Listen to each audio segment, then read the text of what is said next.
Welcome to our live stream marathon of one of Patheos' most popular series, Excavating the History of the Bible. Tonight, we're taking a look back at the episodes that dig deep into archaeology and the biblical world, pot shards, inscriptions, and city walls that bring ancient stories into sharper focus. Settle in for a binge-worthy journey through the landscapes, artifacts, and people who shaped the Bible's history. Let's begin with Episode 1, Introduction to Biblical Archaeology.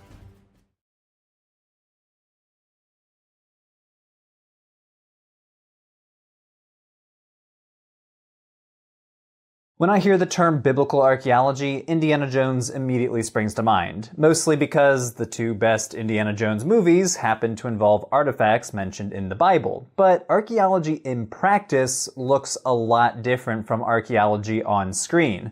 There are no booby-trapped boulders or bombs. Instead, most archaeologists spend their time at libraries, labs, and archaeological sites, where they sift through material remains to reveal how people lived, worked, ate, socialized, and worshipped. And when it comes to biblical archaeology, well, that opens up a whole new set of issues. See, archaeology is the study of material remains, and the Bible, obviously, is a text. In the family of archaeology, a lot of professionals view biblical archaeology as an odd sibling because it's a field that allows a text to set the agenda, allows a text to set the questions we ask of the material data. However, as the archaeologist Aaron Brody argues, archaeology is notoriously bad at answering questions related to short-term or political history. The lifetime of any one individual is brief, and rarely, if ever, leaves behind archaeological traces. So, even a biblical character as famous or infamous as King Saul is almost impossible to find in the material record. What archaeology is good at is answering other types of questions related to medium and long-term histories, such as questions about society, economics, religion, resource procurement, farming. From excavations at these sites, researchers can piece together information about a bunch of different aspects of daily life, such as how did they manufacture their pottery, who did they trade with, what crops did they farm, what animals did they domesticate, what did their houses look like. Topics rarely covered in biblical texts. Archaeology is less equipped to detail the sort of exciting stories we see in the Bible. Abraham's travels from Ur to Canaan, the exploits of Samson versus the Philistines, royal rivalries between King Saul and the future King David. For that information, we have to disentangle the texts and textual layers preserved in the Hebrew Bible, texts that are often written centuries after the events they describe. In this series, we will examine what archaeology reveals about the cultures mentioned in the Bible. And while we'll discuss the biblical text when it's relevant, I want to focus primarily on the material evidence. But first, we have to look at the discipline's earliest explorers, whose discoveries, methods, and theories forever changed the way we think about the Bible. Let's start with someone that many consider to be the father of biblical archaeology, the 19th century biblical scholar and minister Edward Robinson. Like many of his peers, he viewed the Bible as a fundamentally historical document, a key to unlocking the biblical past. And his theological training motivated him to seek out evidence for biblical sites, people, and events on the ground as a way to prove the veracity of the Bible. So, equipped with the Bible on one hand and a map in the other, Robinson set out for the Holy Land in 1838 on a mission to identify the location of places mentioned in the Bible. And he was pretty good at it. He and his team identified a bunch of archaeological sites by matching modern Arabic place names with their hypothesized ancient Hebrew names as they would have been known in the biblical text.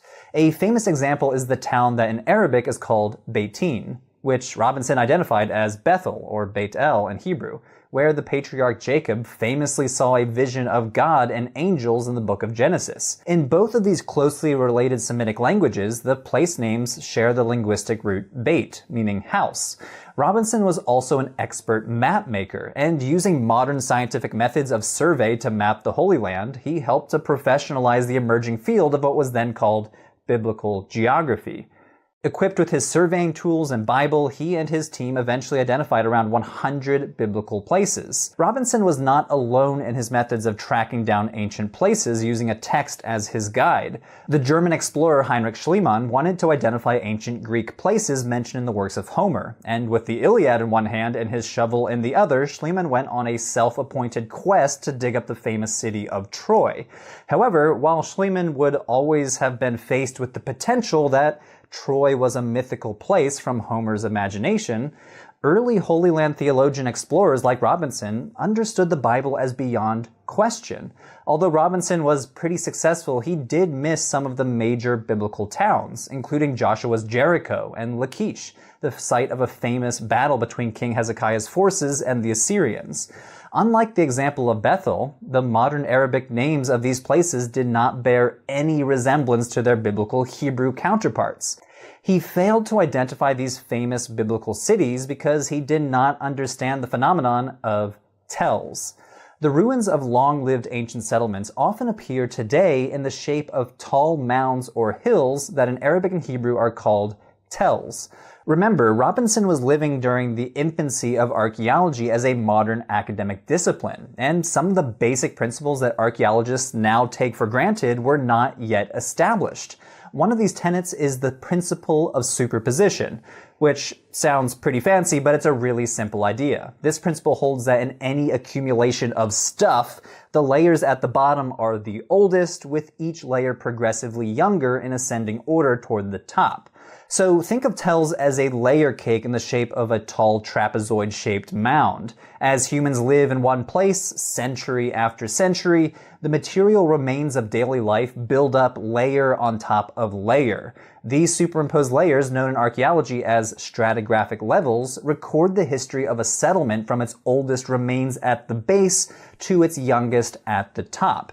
Although this might just look like a big hill of boring dirt, these layers contain artifacts in their original contexts that archaeologists excavate, analyze, and interpret to understand the past.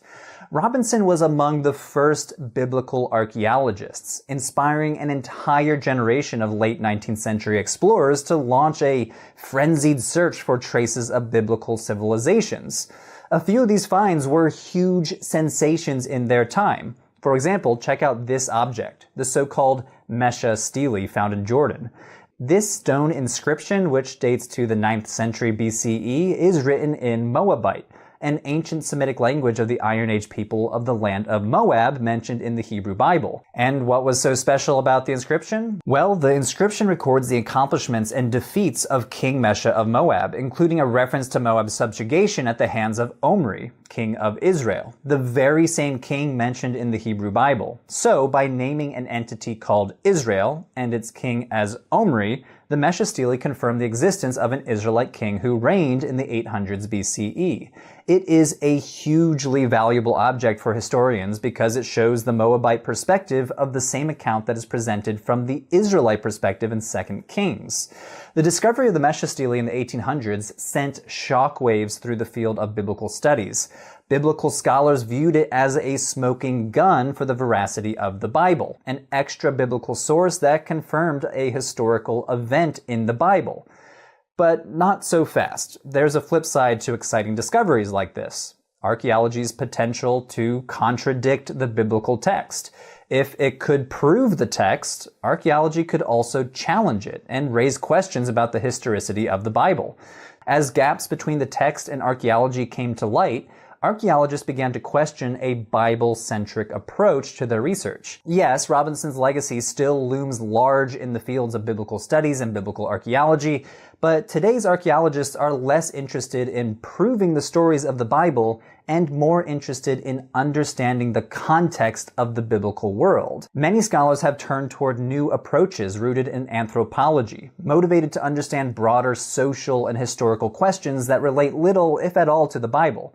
Let's start with how archaeologists identify and excavate archaeological sites. While excavation is probably the most famous archaeological practice, archaeologists need to identify sites to dig up in the first place.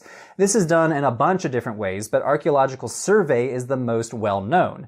Because we're dealing with thousands of years of history, ancient settlements might be covered by modern construction or be buried deep underground by centuries of accumulated remains, such as layers of trash, debris, and natural buildup of sediment from erosion and water. In order to identify these sites, archaeologists conduct pedestrian surveys, which involves teams of archaeologists walking across open terrain collecting archaeological finds from the surface.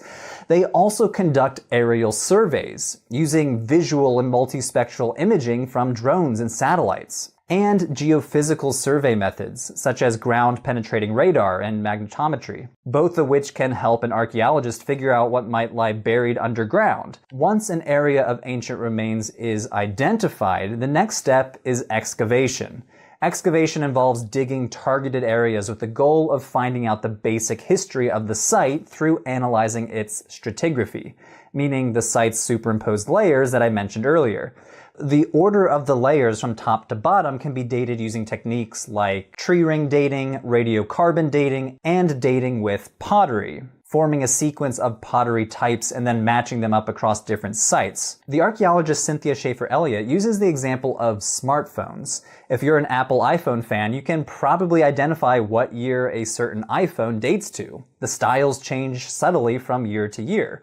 In the same way, archaeologists can date pieces of pottery based on style or material. Together, this evidence enables archaeologists to determine when, for how long, by whom, and how a site was used. Was it used for habitation, trash, industrial activities, food processing, farming, storage, burial, or many other possibilities? The next step is analyzing the finds that are actually collected during excavation. We humans leave behind a lot of stuff. I often think about how plastics will be an important artifact for future archaeologists to understand life in the 21st century, because a plastic object can take hundreds and hundreds of years to decompose in a landfill. When it comes to ancient contexts, archaeologists start by identifying the object's material: stone, ceramic, bone, or metal, as well as the artifact's typology, meaning how an artifact can be classified into categories. Specialists can conduct more detailed analyses of objects, looking for clues about how it was made, where the source material came from, and marks that show wear and tear and repairs. So for a graphic example, bone experts determined that the Philistines ate dogs since they identified marks on dog bones from Philistine sites that showed that the dog was butchered by humans for consumption. At the cutting edge is microarchaeology, the study of archaeological remains at the microscopic level.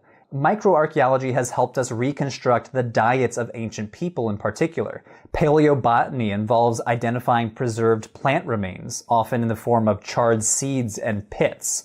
This information tells us what plants people were farming, foraging, and eating, or what plants they were using as material for crafting or clothing. Other techniques try to reveal new insights on the chemical level. So one example would be residue analysis, which is a way of identifying what organic materials a vessel may have contained. The idea is that stable molecules like fatty acids seep into the pores of the clay and are preserved for centuries. These molecules are extracted and analyzed to determine what materials that vessel must have contained.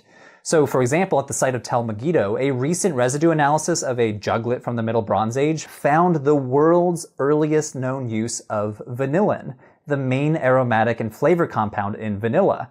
The study turned previous research on vanilla on its head. So archaeologists used to think that vanilla was first domesticated by the Aztecs in the 1300s. But this new evidence instead changed everything. Vanilla must have first been domesticated 3,000 years earlier and halfway across the globe in Southwest Asia. These are just a few examples of the potential of archaeology to change the narrative of history, pushing the boundaries of current knowledge of ancient peoples and challenging the status quo of biblical history.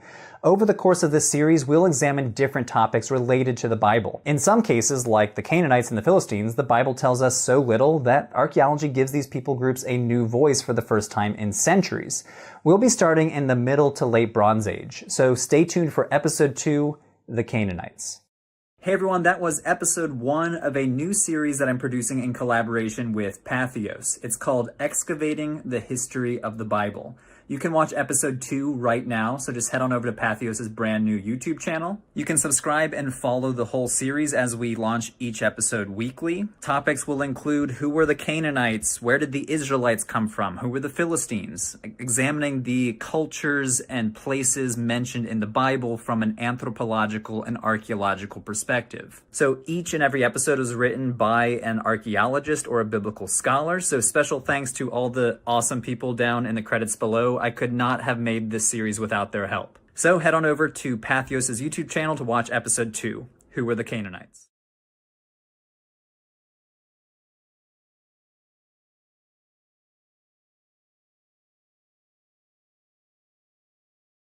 From tools and trenches to the stories in the soil, we move from how archaeology works to the world of the Canaanites.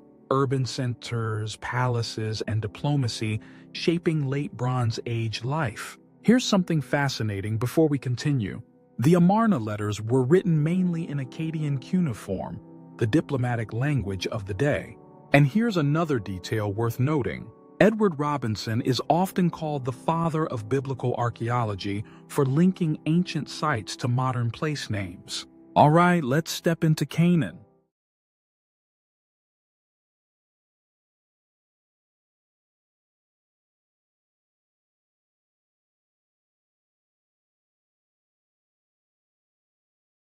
There are a lot of ites in the Bible. The Israelites, the Amalekites, the Moabites, the Hittites, but among the ones to receive the worst reputation are the Canaanites. The Bible doesn't say too much about the Canaanites, but the main narrative comes from the book of Joshua. The Canaanites were a people destined to be conquered. After Moses' death, Joshua was called to lead the people of Israel into the land of Canaan, a land today roughly spanning the modern state of Israel, the West Bank, the Gaza Strip, Jordan, Lebanon, and southern Syria. Upon entering the land, Joshua and the Israelites defeat Jericho, a strong-walled Canaanite city, but they continue to do a lot of conquering, culminating in Joshua 12, which lists 31 Canaanite kings whom Joshua and the Israelites apparently defeated.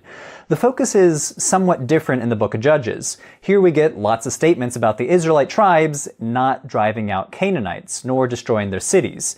The focus is very much on the Israelites as God's chosen people, and the Canaanites as conquered peoples that continue to infiltrate the Israelites and lead them astray.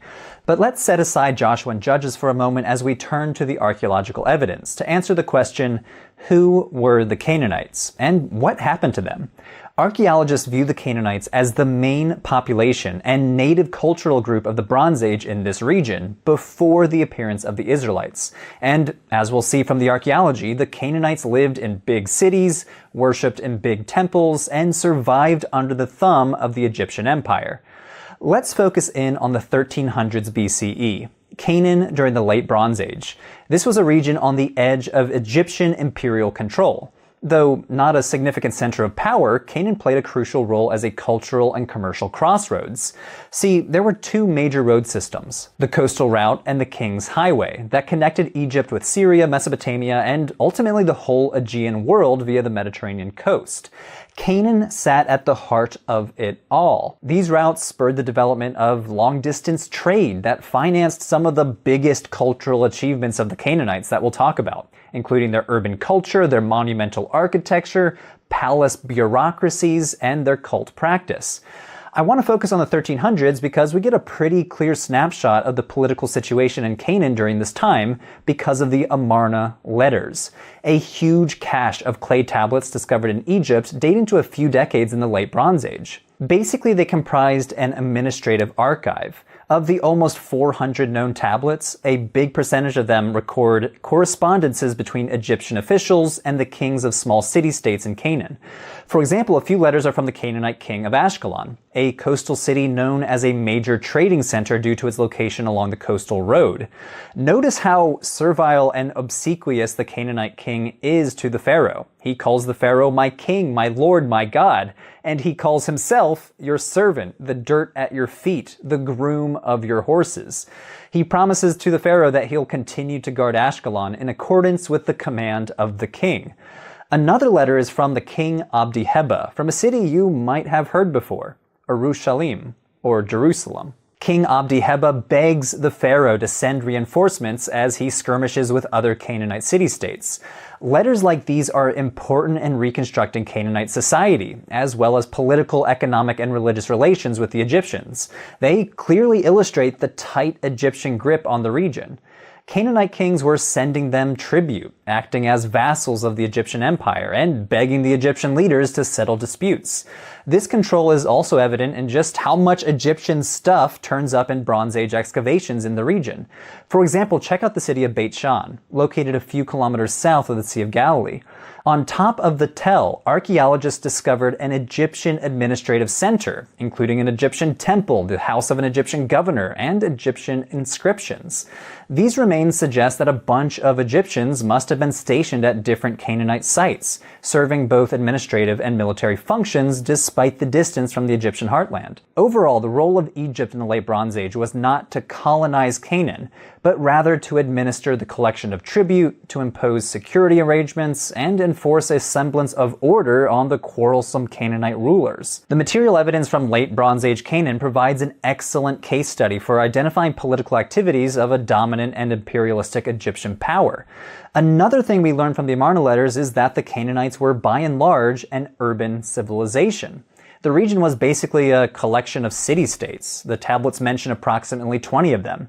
This includes Jerusalem, as well as lesser-known cities like Megiddo, Gezer, Hatzor, and Ashkelon, all major Canaanite cities that you can visit to this day.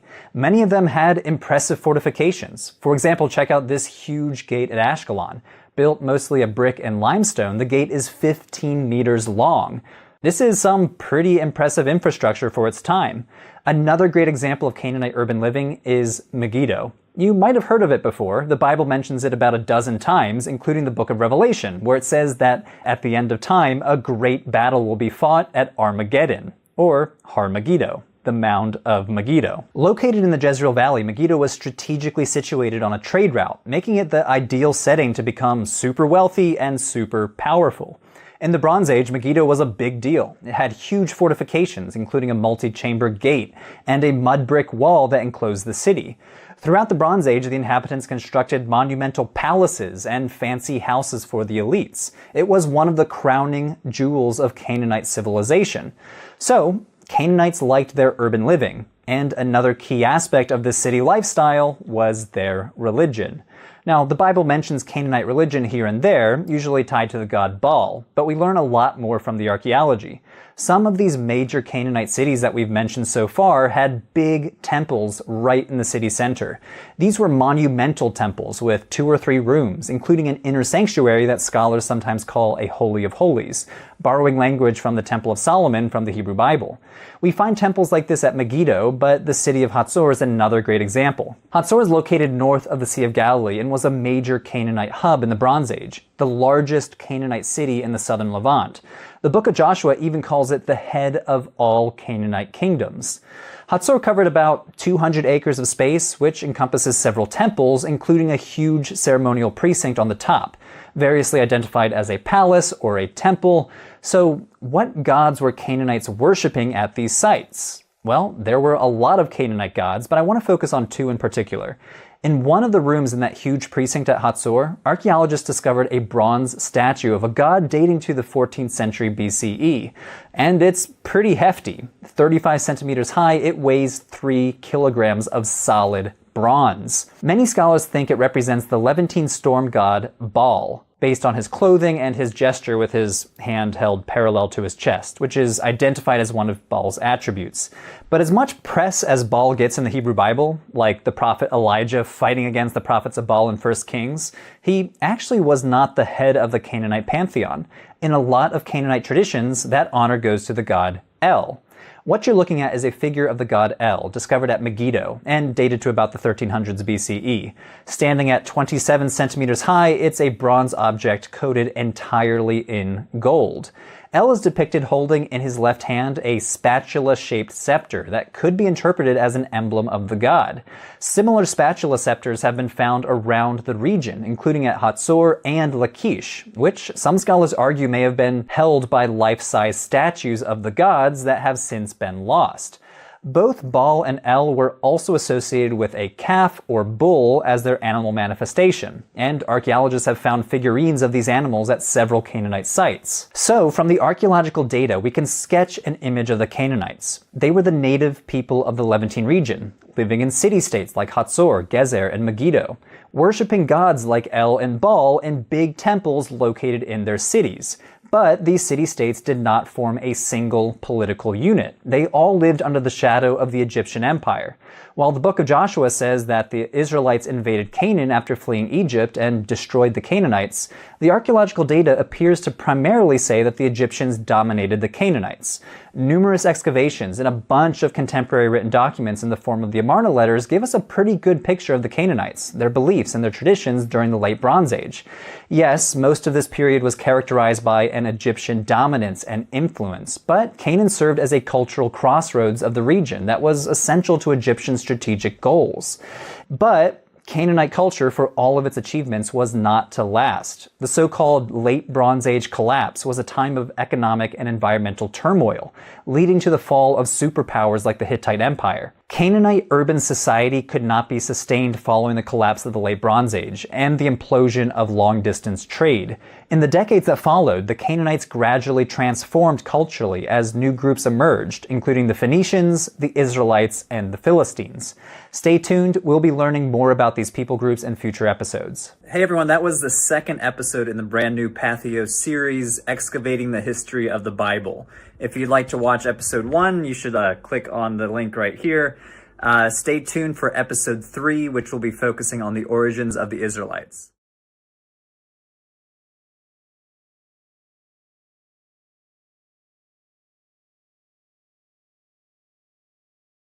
Leaving Canaan's fortified cities, the story turns inland to the highlands, where early Israel emerges as a farming and pastoral society.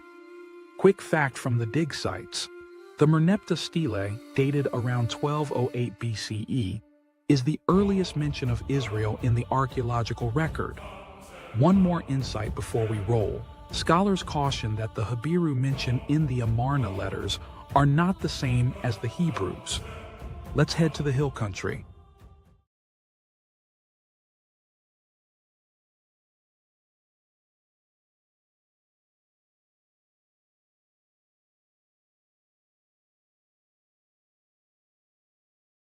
At its core, the Hebrew Bible is the story of a people called the Israelites. It tells of their origins, their struggles, and their special relationship to the God that they call Yahweh. But who exactly are the Israelites and where did they come from? As we talked about last episode, according to the book of Joshua, the Israelites are depicted as conquerors of Canaan and its idol-worshipping inhabitants, the Canaanites.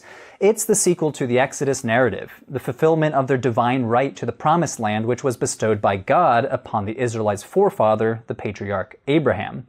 A reward that finally comes to fruition after 40 years of wandering the desert after escaping slavery in Egypt.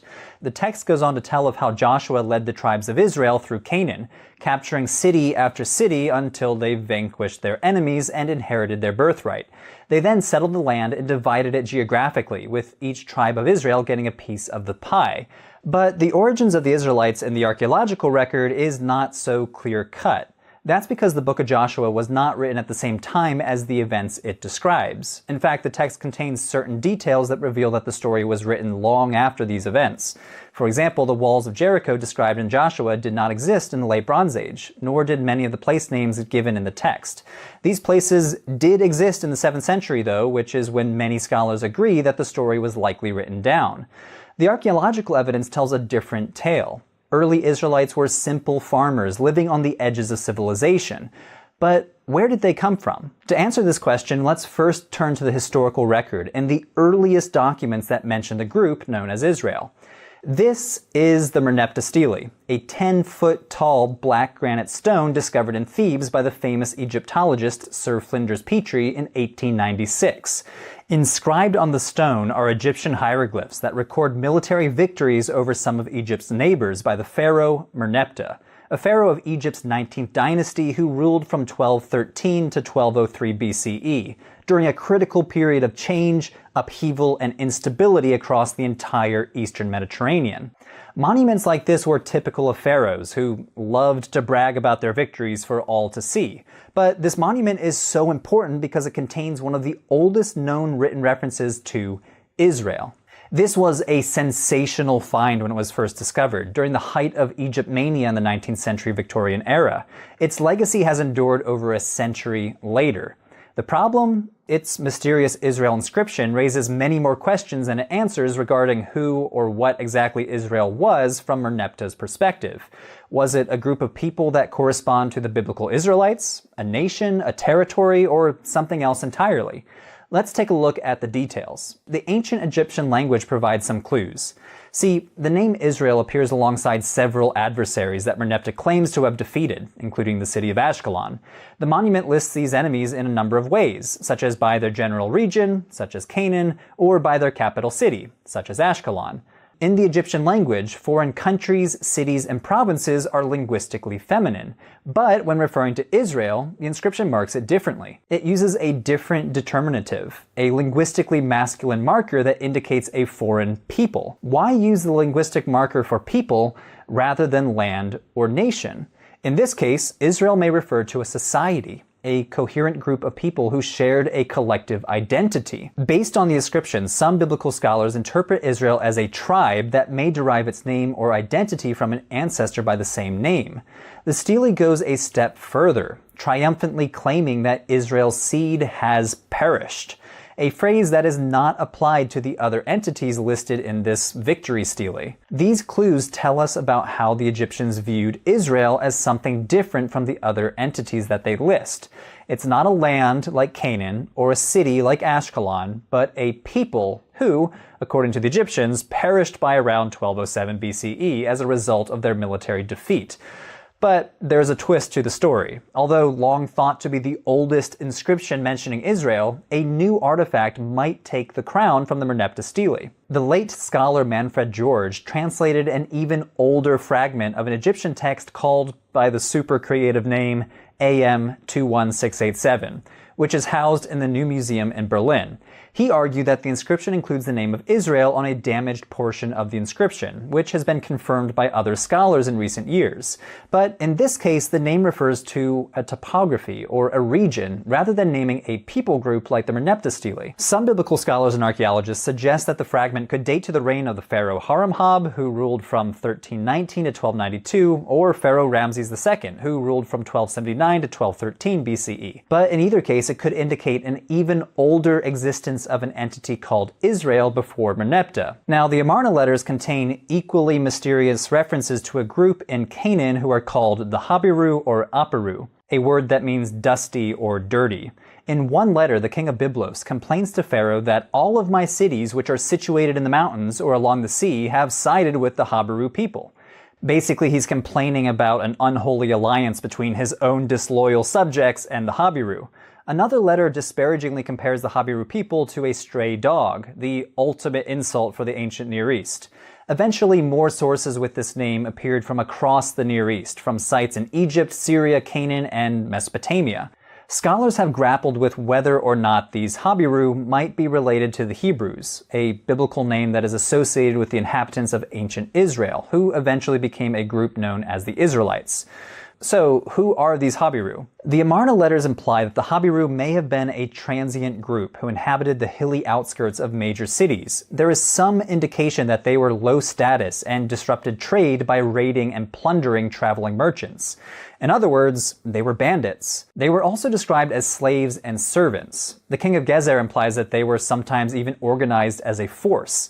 In a letter to the pharaoh, he begs for help to save his land from the power of the Habiru, and in another describes them as a stronger force than his own. So, viewing the Habiru through this negative lens leads us to draw the conclusion that they were a marginalized social class who sometimes formed powerful militias, rather than a group defined by their nationhood, culture, religion, or language, like the Israelites. Like other groups mentioned in the Amarna letters, they were presented in these letters as a source of danger to an already crumbling system of long-distance trade.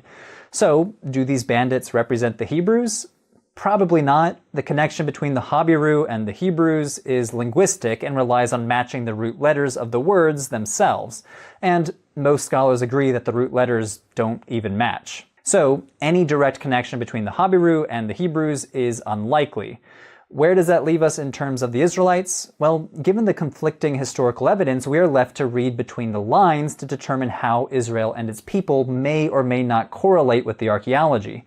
Although the sources don't agree on much, one thing is clear. The Late Bronze Age was a world undergoing conflict, change, and crisis. During the Late Bronze Age, the status quo began to crumble across the Eastern Mediterranean.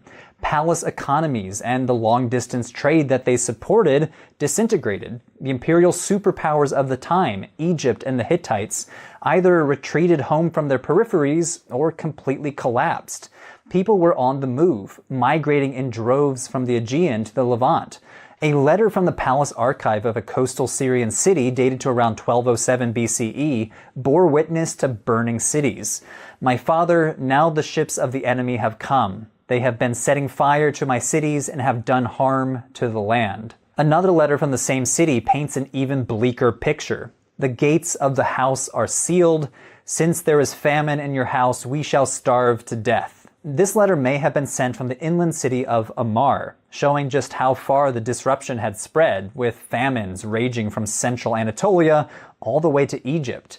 The shockwaves of these changes reverberated around the region. Some existing cities were abandoned, but new ones were founded in the highlands and along the coast, and new groups of people settled in the area. Some of the new groups included the Philistines, who settled on the coast, and the Israelites, who gravitated toward the difficult terrain of the rural highlands to establish new villages away from the Canaanite urban centers. The collapse of the Late Bronze Age burst the bubble of long-distance trade, a lucrative enterprise that had propped up Canaanite palace economies and urban centers for centuries. In its wake, Canaanite urban culture also gradually collapsed as depleted palace treasuries became unable to sustain large populations in their cities and outskirts. Populations shrank, and new areas in the Central Highlands were settled, possibly by pastoral nomads, who were mobile groups of herdsmen who moved seasonally with their flocks.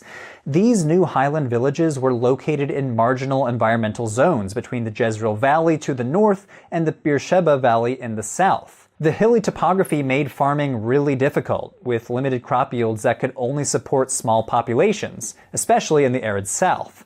Without the surplus crops supplied by Canaanite city-states in exchange for dairy, wool, and meat supplied by the herders, these pastoralists had turned to other means of subsistence. So people were forced to adapt to their new socioeconomic conditions, starting with producing their own food through subsistence farming and animal husbandry. The thing about agriculture is that it requires staying in one place to tend the crops, so this shift also had the secondary effect of establishing permanent villages for populations who had previously migrated seasonally. The first signs of this new group emerged around 1200 BCE in newly founded villages in the highlands like Isbet Sarta, Khirbet Radana, and Tel Ed Nasba. Notice the small, roughly built houses and small grain silos. These remains of the Israelite village of Isbet Sarta are much smaller in scale than the big Canaanite urban centers we saw last episode. This is about all the infrastructure that we see in early Iron Age villages like these.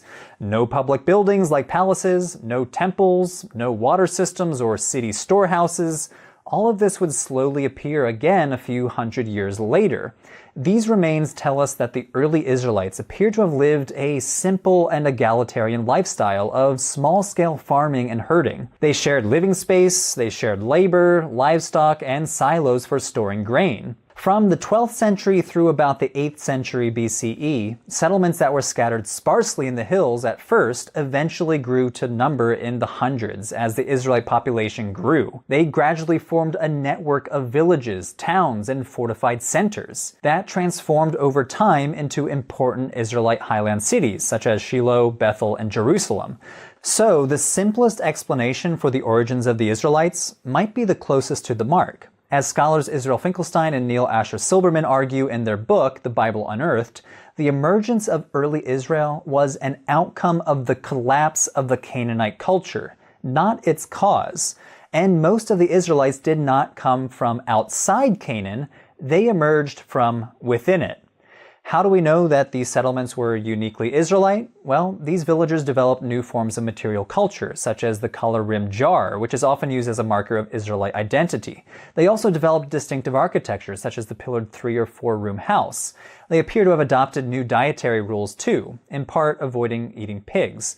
Finally, they developed new religious practice centered on the worship of the God of Israel. This explanation of a gradual transition from Canaanites to Israelites also helps to explain why vestiges of Canaanite culture endured among Israelite populations for centuries. The Israelites set up open-air cult sanctuaries on hilltops where worshippers would go to deposit religious figurines. Female figurines were especially popular and may have represented Asherah. Now, of course, the emergence of any people group is an incredibly complex process, and archaeologists continue to debate the origins of the Israelites. Archaeologists see continuity with Canaanite culture, such as pottery derived directly from Canaanite styles, as well as the continuity with Canaanite cultic practice, such as the Asherah figurines. But archaeologists also note discontinuity from Canaanites of the Bronze Age, like the new settlement patterns and more egalitarian social structure exemplified by these small hamlets in the central hill country, a far cry from the grand urban lifestyle of Canaanite cities like Ashkelon, Hatzor, or Megiddo. Scholars of the past few decades have offered modifications of this pastoral Canaanite model that I've outlined in this video. For example, the scholar Anne Killebrew has floated what she calls the mixed multitude theory of Israelite origins, that early Israel was a collection of largely indigenous tribal groups, mostly comprised of the rural Canaanite population and displaced peasants and pastoralists, but the boundaries of this group may have been porous, enabling smaller numbers from external non-indigenous groups from outside Canaan to integrate into the new ethnicity. However, material culture or religious practice alone do not define the Israelites as a people. What binds together a group of people as an ethnicity or a nation like the Israelites is a shared narrative of common origins, descent, and identity. That's the work of the Hebrew Bible, to bring together the historical threads of the Israelites as a people and package the story through the special relationship with Yahweh. The story of the conquest of Canaan told in the book of Joshua serves to fulfill the very goal of creating a national origin story for the Israelite people. It better reflects the 7th century world of Judah in which it was written than the world of 12th century Canaan that it describes. Stay tuned for the next episode. Philistines are next. That was episode 3 of Patheos' new series, Excavating the History of the Bible, where we explore the world of the Bible through the lens of archaeology. Click on the playlist on screen to watch the first 2 episodes.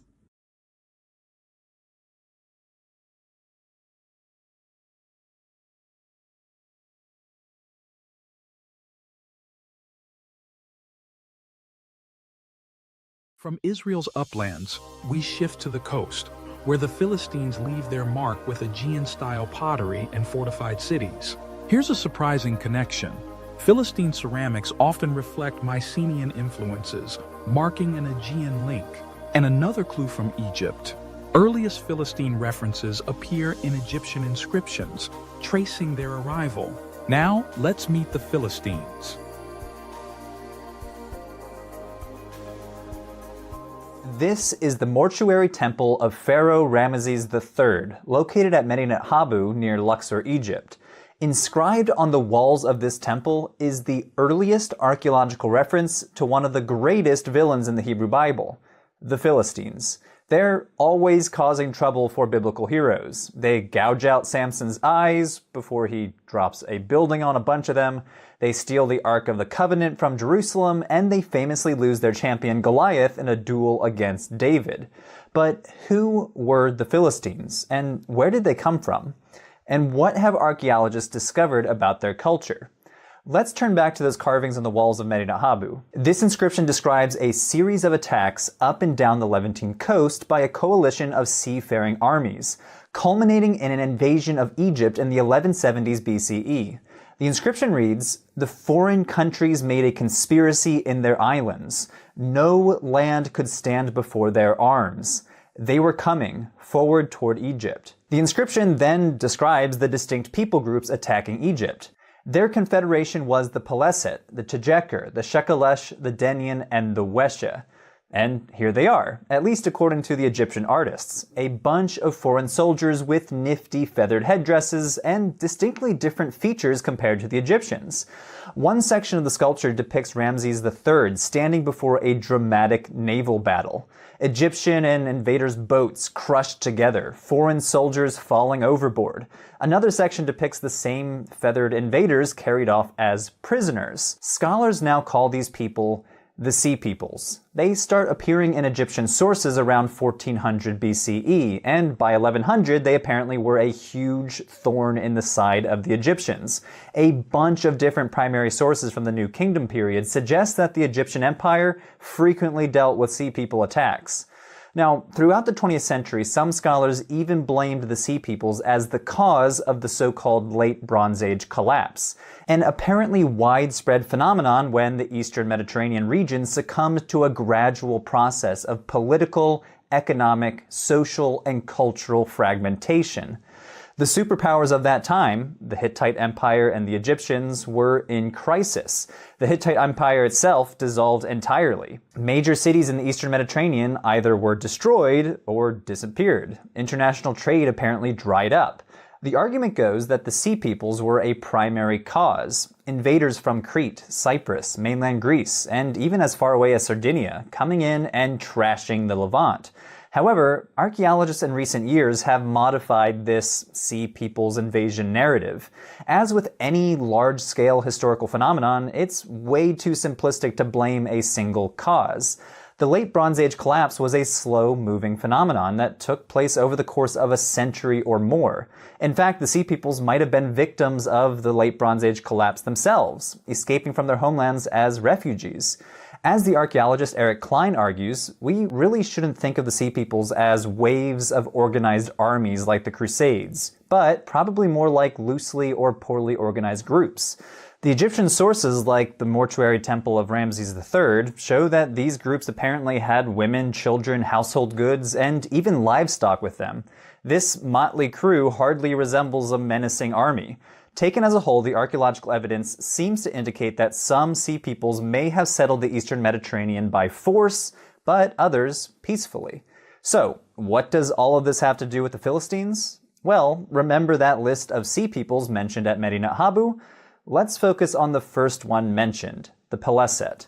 Or, more accurately, since ancient Egyptian does not have vowels, the PLST.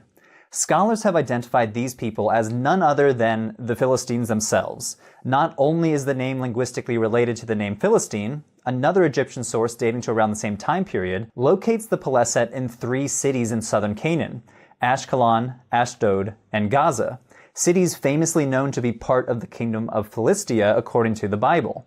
So, this is the general backstory of the Philistines. They were one of several so-called Sea Peoples, possibly with roots in the Aegean world, maybe Cyprus or possibly southern Anatolia, who migrated to southern Canaan around 1200 BCE, establishing a kingdom based around several major cities, including Ashkelon, Ashdod, Gaza, Gath, and Ekron. But what is the evidence for connecting the Philistines to Aegean cultures? Let's start with the pottery. Remember that pottery is a powerful tool that archaeologists use to date and identify ancient sites, kind of like how we could identify the decade a cell phone belongs to by how it's designed. Archaeologists can link pottery to certain cultures and centuries based on the pottery's style, material, and decorations. And when it comes to the Philistines, archaeologists have discovered Aegean-style pottery at Philistine cities. Check out this photograph. We're looking at an example of Mycenaean 3C pottery, discovered on the Aegean island of Kalymnos. Archaeologists have discovered similar examples in other Aegean sites on Cyprus and mainland Greece. Now, check this out. See any similarities? Light color, dark brown paint? Well, the first picture is an example of Mycenaean 3C pottery from a Greek island. The second example is Mycenaean 3C1 pottery, or more simply nicknamed Philistine monochrome. Yes, this vessel was discovered in the Philistine city of Ekron, so notice the crazy close similarities to Aegean-style pottery. And in fact, archaeologists have discovered Mycenaean 3C1 pottery all over Philistine cities dating to the early Iron Age period. And it was pretty common. At the city of Ekron, for example, Mycenaean 3C1 pottery accounts for somewhere between 40 to 50% of all pottery discovered that dates to the early 12th century. So, what does this tell us about the Philistines and their culture? Archaeologists in the 1970s theorized that the Philistines must have taken this pottery with them from their homelands in the Aegean, or Cyprus itself, when they migrated to their new land. But after studying the pottery using a chemical technique called neutron activation analysis, researchers discovered that these pots were not imports. They were locally produced, created from the same clay found in Philistia itself. In fact, clay with the same chemical fingerprint that we see in later Philistine styles, like Philistine bichrome pottery. So this leads scholars to conclude that the Philistines were making this pottery for themselves, using Aegean-style manufacturing technologies never before seen in the Levant, but not as mere imitators of the style, but as people who migrated to Philistia, carrying with them the technical know-how to continue these styles from a parent culture somewhere in the Aegean world. Here's another example. You're looking at a figurine called an Ashdoda figurine. Basically, she's a female figurine that some archaeologists identify as some sort of Philistine goddess, though in this case, half goddess, half offering table. Archaeologists have discovered similar figurines at major Philistine sites, including Ashkelon, Ashdod, and Ekron, dating to as early as the second half of the 12th century. Now, check out these figurines. Archaeologists call these psi figurines. Because of their elongated necks and raised arms, they look kind of like the Greek letter psi. The examples on the left were found in Greece, Crete, and Cyprus. The example on the right from the Philistine city of Ashdod. Again, we might be looking at evidence of a people that carried with them religious and technical knowledge from the Aegean world to the southern coast of Canaan. What about the Philistine diet? Well, according to archaeological data, Philistines apparently ate pig and dog meat, which reflect the dietary practices of Aegean cultures, but not those living in Canaan. Let's start with the pigs. In the Iron Age 1 period, we see higher frequency of pig bones at Philistine sites compared to neighboring sites. At Ashdod, almost 15% of all bones discovered by archaeologists were pig bones. Iron Age Gath? Well, between 13 and 16%. Outside of Philistia, pig bones are much more rare. This may point to higher rates of pork consumption among the Philistines. The theory goes that the Philistines brought pig culture with them from their homelands around the Aegean to the Levantine coast. Analyses of the pig bones found at these sites show that they are genetically related to European pigs. And in fact, wild boars today in Israel and the Palestinian territories are more genetically similar to European boars than those found in surrounding cultures. The Philistines also apparently ate dog meat.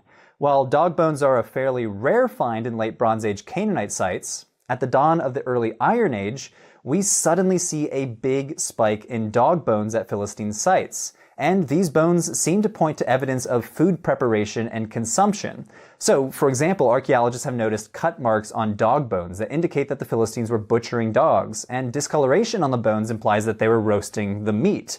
Again, this might point to their Aegean origins. Eating dogs was a known practice in mainland Greece, Crete, and the Aegean world in general. Archaeologists have found butchered dog bones all over the Aegean region, dating from the Neolithic period all the way into the Classical period. And finally, Philistine DNA may also point to European origins. A team of archaeologists extracted and analyzed DNA from 10 individuals buried in the Philistine city of Ashkelon. These skeletons date to the late Bronze Age and the early Iron Age, the same time period when the so-called Sea Peoples were thought to have showed up in this region. The researchers published their result in 2019, which showed that the DNA from these individuals exhibits specific European patterns, similar DNA patterns that we see in southern Europeans, in Italy, the Aegean, and southern Spain. This might suggest that the early Philistines were indeed immigrants from southern Europe, and specifically the cultures around the Aegean Sea. Though we should proceed with caution here. This study makes some pretty bold claims based on a very small sample size of 10 individuals. But taken together, the figurines, the pottery, the diet, and the DNA all point to roots in the Aegean world. But of course the origins of the Philistines are more complicated than a simple narrative of a one-way migration to Canaan. Archaeologists over the past decade argue that the Philistines were not a single ethnicity that invaded, destroyed, and replaced the Canaanites. Rather, as the archaeologist Aaron Mayer argues, they appear to have been a multicultural people comprised of various groups deriving from the eastern and central Mediterranean that joined with local Canaanites to form a unique culture. He argues it is better to describe the Philistines as an entangled society. A society with Aegean roots, but entangled in Canaanite culture. Okay, so that's the archaeological data, but let's now return to the Bible, the textual sources. How does the biblical description of Philistines jibe with the archaeology? And more specifically, what does the Bible have against the Philistines? The Bible mentions the Philistines over 250 times, and from the book of Genesis to the book of Judges, and all the way up through the books of Samuel and Kings, the story is basically the same. Near constant tension between the Philistines and their neighbors. But was there really historical tension between the Philistines and the Israelites during the time periods that these books were thought to cover? These are tricky questions to answer because most biblical scholars today agree that the texts containing the most dramatic stories about the Philistines were composed or redacted centuries later, probably during the 7th or 6th centuries BCE. In other words, hundreds of years after the period that the famous stories of Samson or King David were thought to have happened. Because of this, scholars need to identify what parts of the Hebrew Bible preserve actual memories of Iron Age Philistia, and what parts reflect the political situation of later centuries. There are basically two sides of the argument. Israel Finkelstein, one of the most prominent archaeologists of this region over the past few decades, has argued that the biblical references to the Philistines do not contain any memory of early Iron Age events or cultural behavior. Let's take the city of Gath as a case study, famously the hometown of the giant Goliath. It is the most frequently mentioned Philistine city in the book of Samuel, and many of the battles between the Israelites and the Philistines take place east of the city. But decades of excavations in and around the site of Gath, also called Tel Asafi, have revealed no evidence of hostility between the Philistines and their neighbors to the east. The biblical scholar Daniel Pioski writes that for a period of around 3 centuries, we find no clear evidence that forces from Gath ever attacked or destroyed a single location within the neighboring regions of Israel or Judah, or conversely that it was attacked by individuals from these areas during this time. In fact, the archaeological record seems to indicate the opposite was true, as there's evidence that Gath was actively engaging in economic and cultural exchange with its neighbors to the east. The Philistine religion is another possible example of archaeology telling a different story than the text. The Bible suggests that the main Philistine god was a male god named Dagon. But the most common religious paraphernalia that we find in Philistine sites are those female figurines that we mentioned earlier, and the mention of a female goddess on an inscription found in the Philistine city of Ekron, which suggests that the main god was a goddess, not Dagon. On the other side of the coin, some archaeologists and biblical scholars do argue that the stories about the Philistines in the books of Samuel or Kings might contain kernels of actual data about Iron Age Philistines. So, for example, the very fact that the Bible mentions Gath so often is interesting because while the city was one of the biggest cities around the 10th century, Gath apparently dwindled in importance in later periods. Excavations at Tel Asafi have demonstrated that the city was destroyed by fire in the 9th or 8th century and never fully recovered. So this leads the ancient historian Itamar Singer to argue that the Hebrew Bible includes at least a memory of Iron Age Philistia, even if the text includes some pretty obvious anachronisms. Overall, the Philistines are the subject of some of the most recent and cutting-edge archaeological studies. Archaeologists discovered a major Philistine cemetery only a few years ago. Their DNA has been sequenced in detail, but a lot of their culture and society remain a mystery to this day. If you'd like to learn more about the Philistines, I'm including a bibliography in the description below, as well as links to excavations at Tel Asafi, Ashkelon, and Ekron. Thanks for watching, and stay tuned for the next episode. Hey everyone, that was episode 4 of Patheos' new series, Excavating the History of the Bible. Click on the link on screen to watch the first 3 episodes, and stay tuned for episode 5, Iron Age Jerusalem.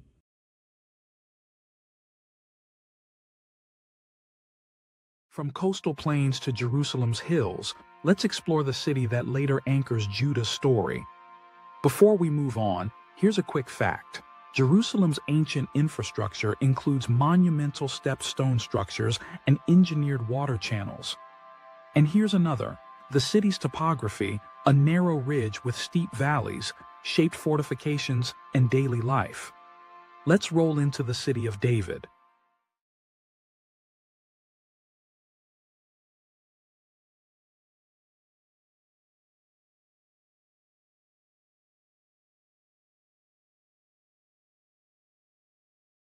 Looking at Jerusalem today, it would be easy to assume that the ancient city of the Canaanites, and later the Israelites, was originally located outside the old city walls that still dominate the skyline of the city today. But these walls, with their monumental gates and huge towers, are actually medieval. They date to the middle of the 16th century, built by the Sultan Suleiman the Magnificent soon after Jerusalem became part of the Ottoman Empire. Research from the last 150 years actually shows us that the earliest sections of Jerusalem sat outside of these walls. In this episode, we'll examine exactly where the biblical city was located and how it developed over time. Jerusalem is complicated, especially if you haven't been there. It sits in the middle of a mountain range about half a mile above sea level, surrounded by limestone hills and crisscrossed by deep valleys in between. A good way to think about Jerusalem is by thinking of two main lines of hills, one on the west, one on the east, with a valley in between each one.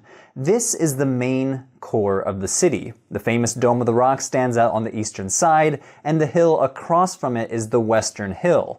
You really can't see the central valley anymore because over time it has been filled with debris since antiquity.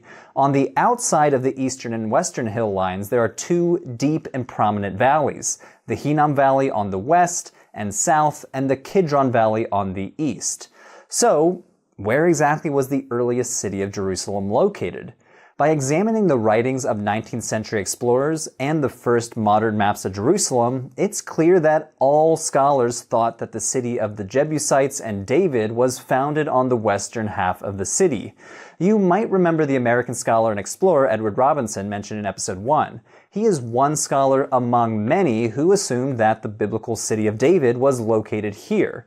Why did he think this? Well, for one thing, there are many place names on the western side of the city that echo early biblical memory. The best example of this is that the Western Hill itself is called Mount Zion, the very name of the stronghold that the Bible says that David conquered in 2 Samuel chapter 5.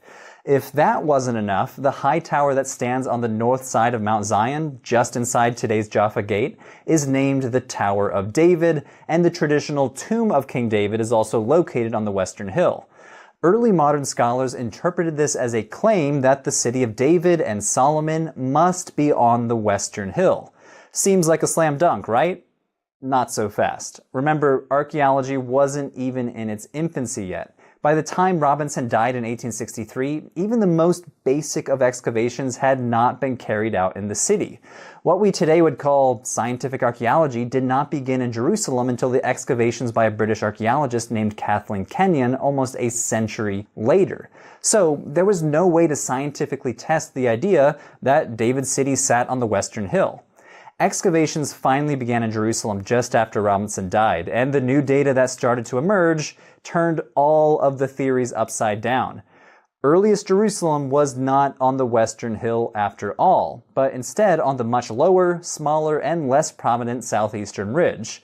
Looking at the old city today, you would never guess that the city of biblical lore sat outside the monumental walls, and it would take several decades longer for this view to become the scholarly consensus.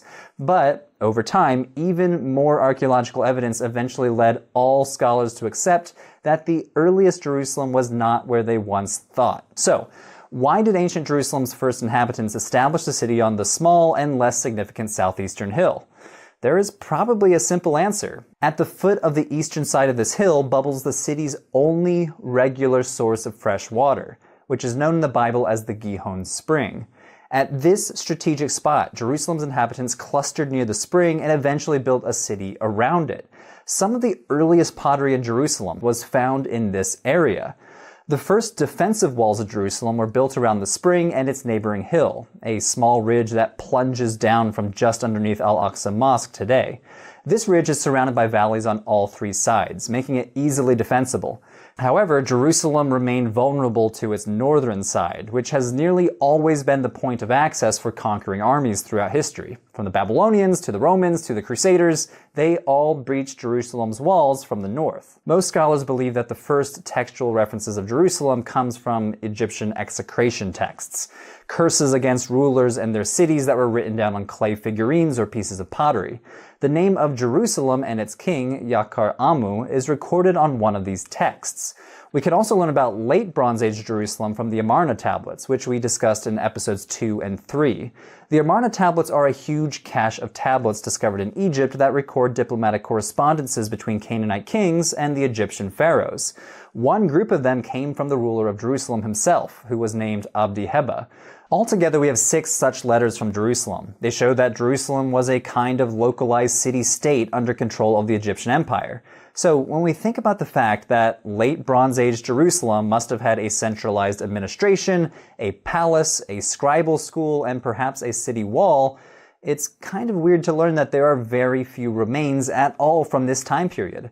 Although we assume that the city roughly sat in the location of the earlier Middle Bronze Age, its overall character remains one of the biggest archaeological mysteries. So let's fast forward to the Iron Age when the Bible says that King David conquered the city.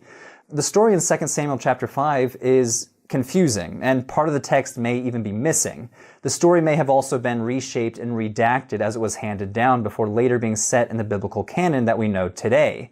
The story goes something like this. According to 2 Samuel, David appears to tell his army that in order to attack the Jebusite inhabitants of Jerusalem, his army needed to get up a water shaft.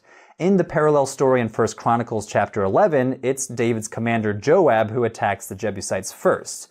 But there's a problem. Because the Hebrew word that refers to this water shaft is used only twice in the entire Bible, it's not exactly clear how to understand the term.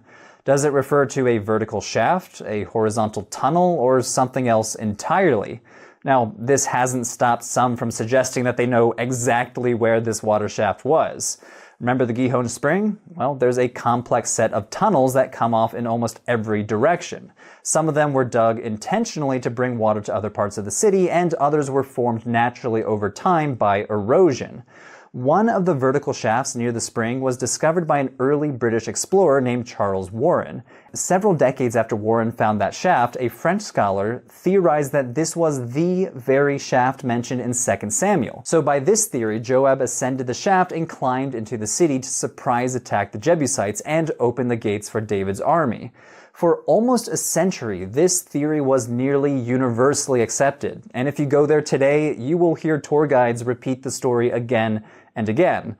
However, later studies in the 1980s and the 1990s have shown conclusively that the top of the shaft was not yet exposed during the time of David.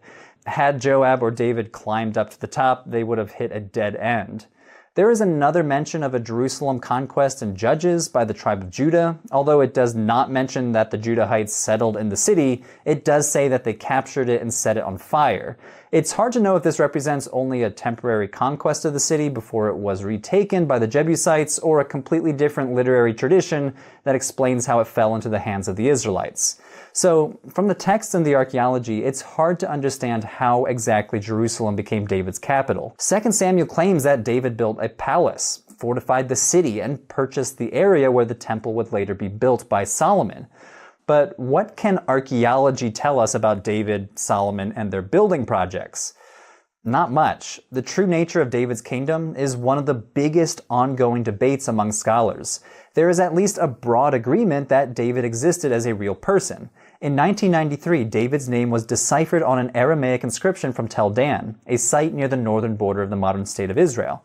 However, there are no known inscriptions that mention Solomon at all. So what about their building projects in Jerusalem? Well, the topographical setting of Jerusalem broadly fits the biblical description of each project, but few remains from the time of David and Solomon have ever been discovered. And nothing of Solomon's temple or his palace complex has come to light. And because today most of this area falls within a politically sensitive space, the Dome of the Rock Plaza called the Haram al-Sharif, it's unlikely that it will ever be excavated anytime soon. One archaeologist named Eilat Mazar has claimed to find the remains of King David's palace, just above the Gihon Spring, but very few archaeologists agree with her, because she has not been able to convincingly date the building she uncovered to David's time. But just underneath the area that she dug, there is a massive retaining wall that archaeologists call the stepped stone structure. Very creative name, I know. Because the eastern edge of this hill is so steep, ancient builders needed to construct supporting walls in order to build anything large on top. A structure this big must have supported big buildings on the crest of the hill, but archaeologists debate what it could have been. A Canaanite structure? David's palace? Another building altogether? Archaeologically, we really can't say one way or another. Ascertaining the date of the stepstone structure may help to date whatever buildings originally sat on top, but there are a few problems. First, the most recent major excavations of the retaining wall from the 1980s still have not been published. Second, scholars have very different opinions about when the structure was built, with some dating it to the end of the Late Bronze Age, which would make it Canaanite, and others to the early Iron Age and others to the Iron Age II period.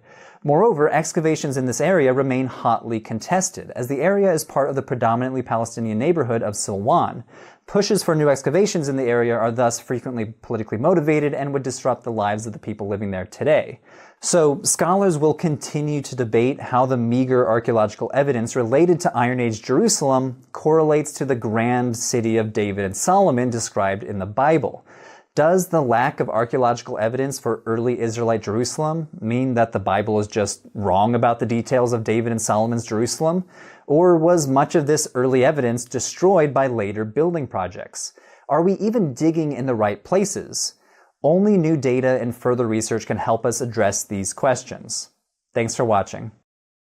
That was the latest episode of Patheos' new series, Excavating the History of the Bible. Click on the playlist on screen to catch up on the whole series.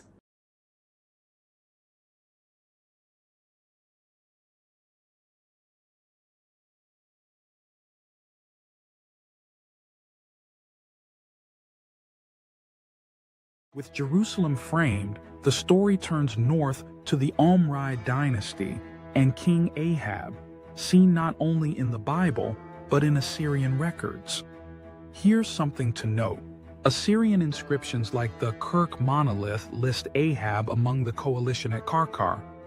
And another fascinating detail, the ivory house tradition points to luxury crafts tied to the Omride court.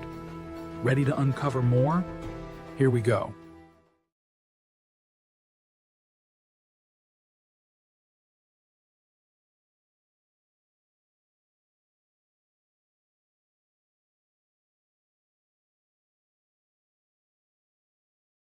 King Ahab was a pretty bad guy, at least according to the Bible, famously doing evil in the sight of the Lord more than all who were before him. 1 Kings describes Ahab worshipping Canaanite gods like Baal and Asherah, as well as running into conflict with the prophet Elijah. But most notoriously of all, he marries the evil Tyrian princess Jezebel, who ruthlessly persecutes worshippers of Yahweh, purging his prophets from the lands of Israel. But who was Ahab? To answer this question, we're actually going to start with his dad, King Omri, a man who founded the Omride dynasty, a line of kings that ruled the northern kingdom of Israel for about 50 years. Omri himself receives little attention in the Bible, other than a short paragraph that he was the 6th king of Israel, that he moved the capital city to Samaria, and that he also sinned more than all those before him.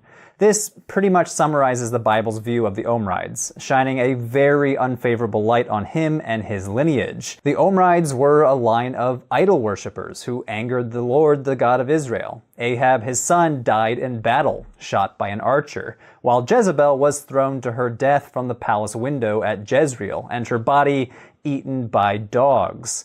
The whole dynasty ends in ruin with the usurper Jehu killing Ahab's son at Jezreel, along with the rest of Ahab's remaining family. While the biblical text tells of the Omrides' evils, it doesn't tell the whole story.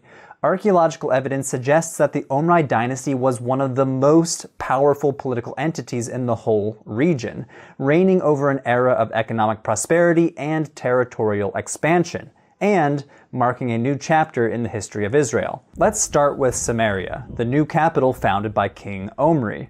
The site of Samaria, modern Sabastia, is located on a rocky hilltop in the Palestinian territory of the West Bank, around 65 kilometers north of Jerusalem.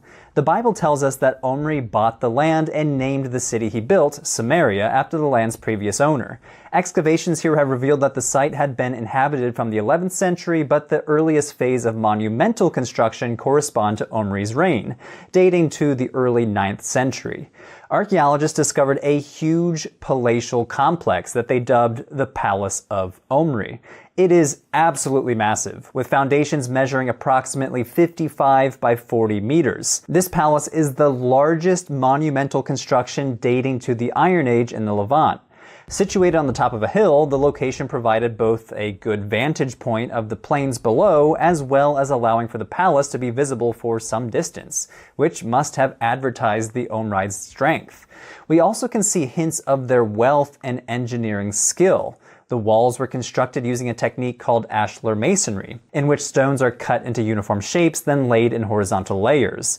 The blocks of stone used for the construction for the Palace of Omri were fit together so well that no mortar was needed.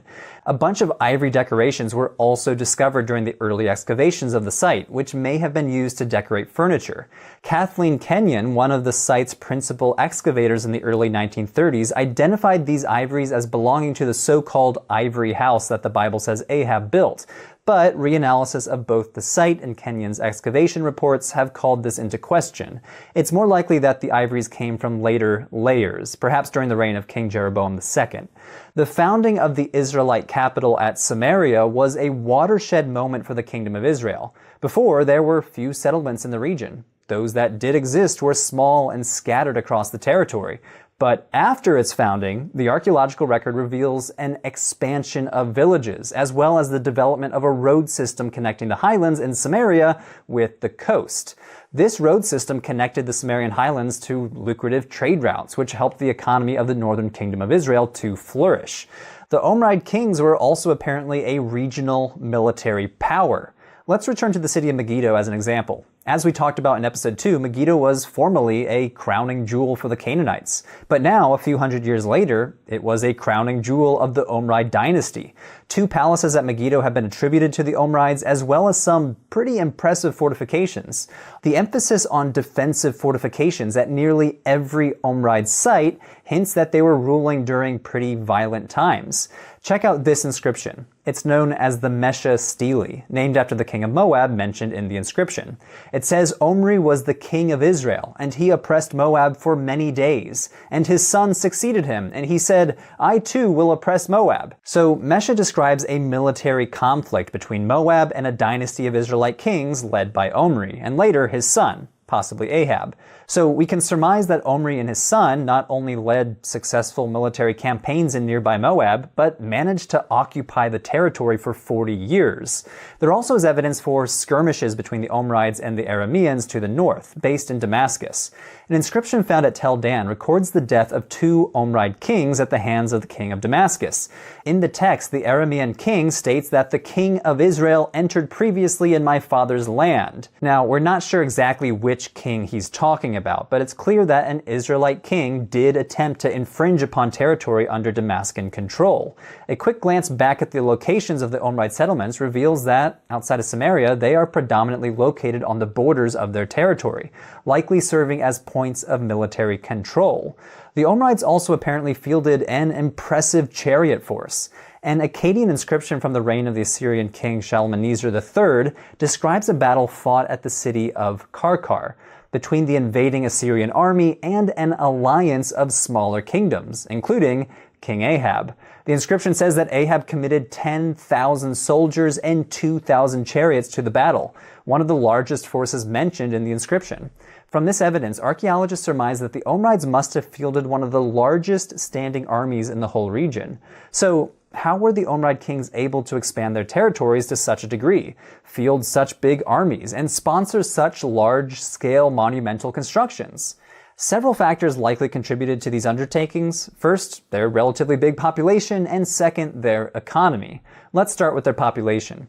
Archaeological surveys have revealed that Omri and Ahab's kingdom was densely populated. Estimates place the population of the northern kingdom of Israel to around 350,000 people, 3 times bigger than the southern kingdom of Judah at the time. Such a large population allowed the Omrides to conscript a large workforce without messing with their agricultural output of olive oil and wine production, which was the backbone of the northern kingdom's economy. Olive oil presses dating to the Omride dynasty have been found all over the place, and an extensive complex of wine presses have been excavated at Jezreel. Some argue that the kingdom of Israel was actually one of the major suppliers of olive oil to nearby Egypt and the Assyrian Empire, both of which lacked the conditions necessary for large-scale olive orchards.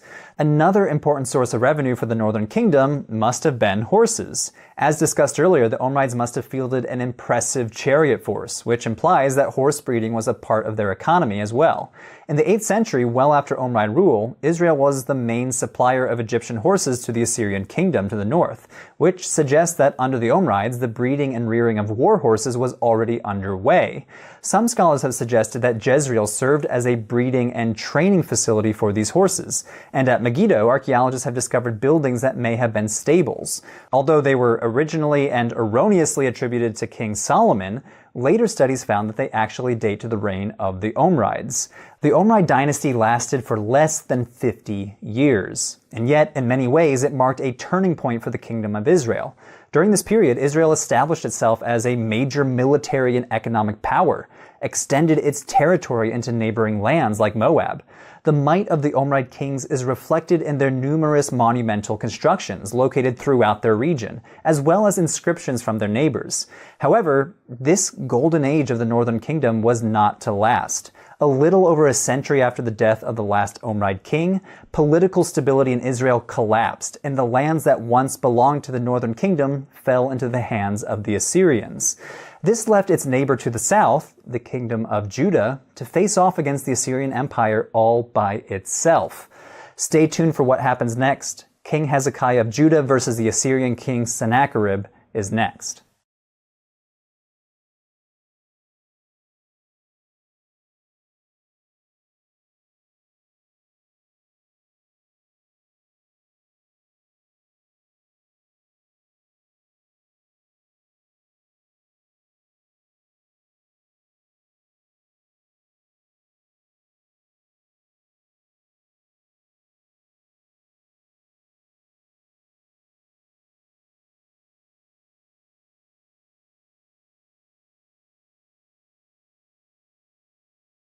From Ahab's alliances and ivory palaces, we turn to a moment of crisis, Judah bracing for Assyria's relentless advance.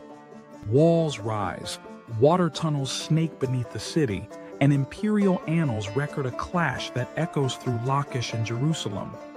Quick fact before we continue. The Lachish reliefs in Nineveh depict Assyria's siege in vivid detail. And here's another.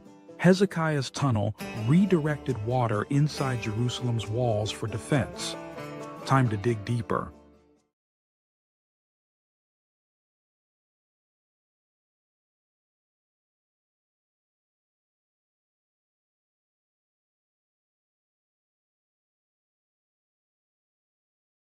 This is the so-called Taylor Prism. It is one of 3 known copies of an inscription recounting a campaign waged by the Neo-Assyrian king Sennacherib against the kingdom of Judah in 701 BCE. Things did not end well for the kingdom of Judah. It reads, "As for the king of Judah, Hezekiah, I besieged and captured 46 of his fortified cities. I took as plunder 200,150 people. As for Hezekiah, I shut him up like a caged bird in his royal city of Jerusalem."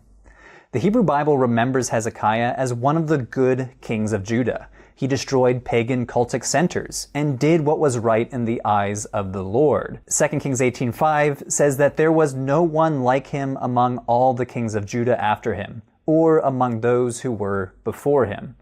So, how did we get from Hezekiah, the unrivaled godly king of Judah, to Hezekiah, the caged bird, the defeated vassal to a regional superpower?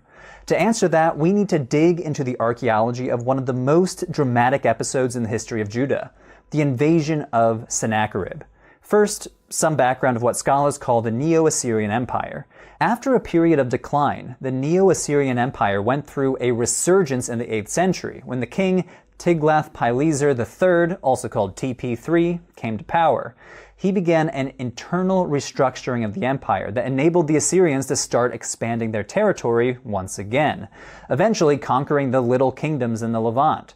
In practice, the Assyrians appear to have instituted several types of rule. Sometimes they instituted provinces directly controlled by the Assyrian governors, but other times they allowed vassal states to be ruled by one of the locals, as long as they paid annual tribute.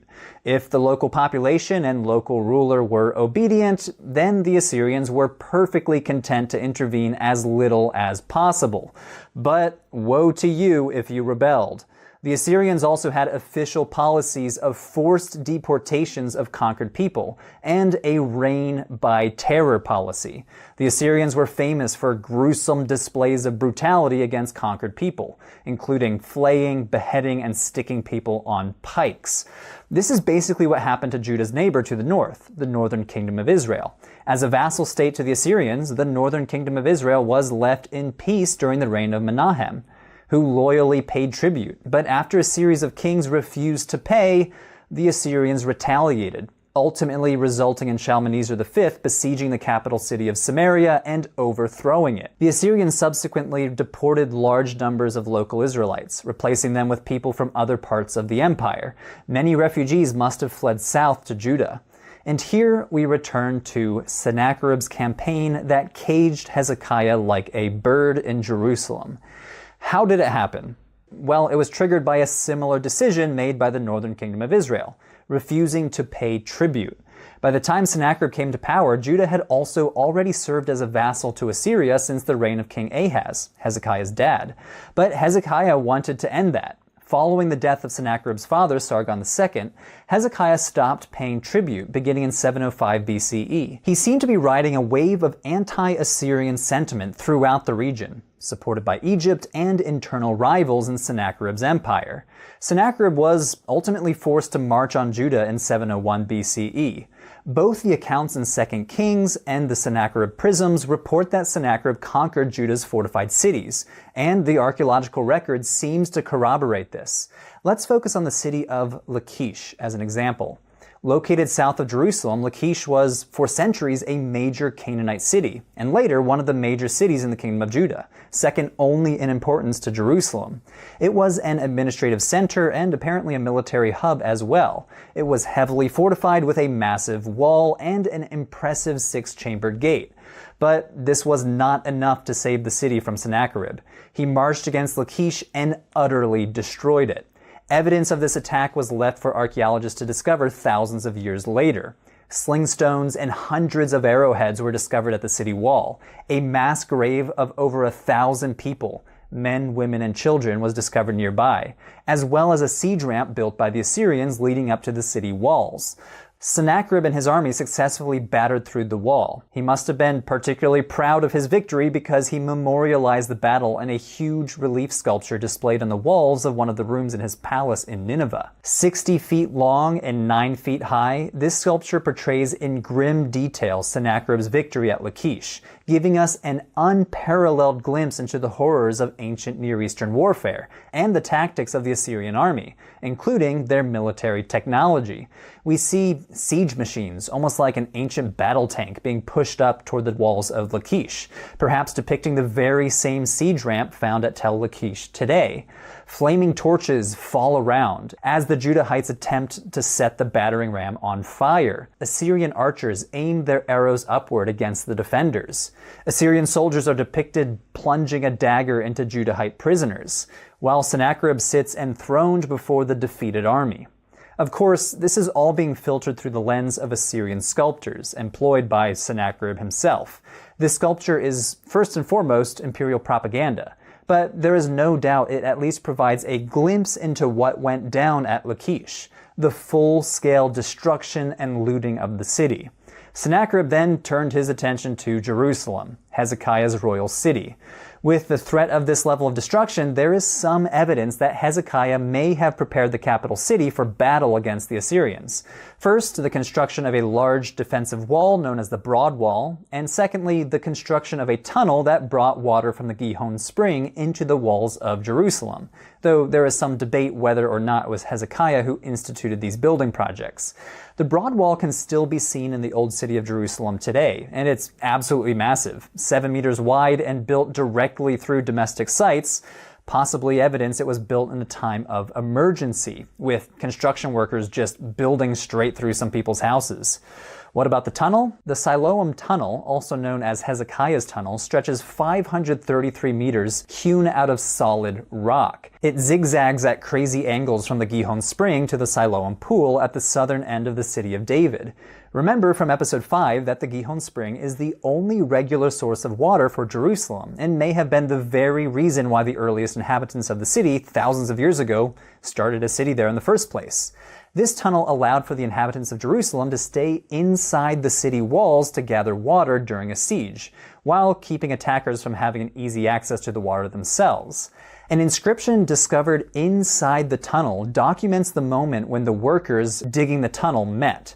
The inscription reads, "And this is the story of the tunnel. While the axes were against each other, and while 3 cubits were left to cut, the voice of a man called to his counterpart. And on the day of the tunnel being finished, the stonecutters struck each man toward his counterpart, axe against axe, and water flowed from the source to the pool for 1,200 cubits." Based on this inscription, 2 groups of workers apparently started at different ends, working towards one another until they met in the middle.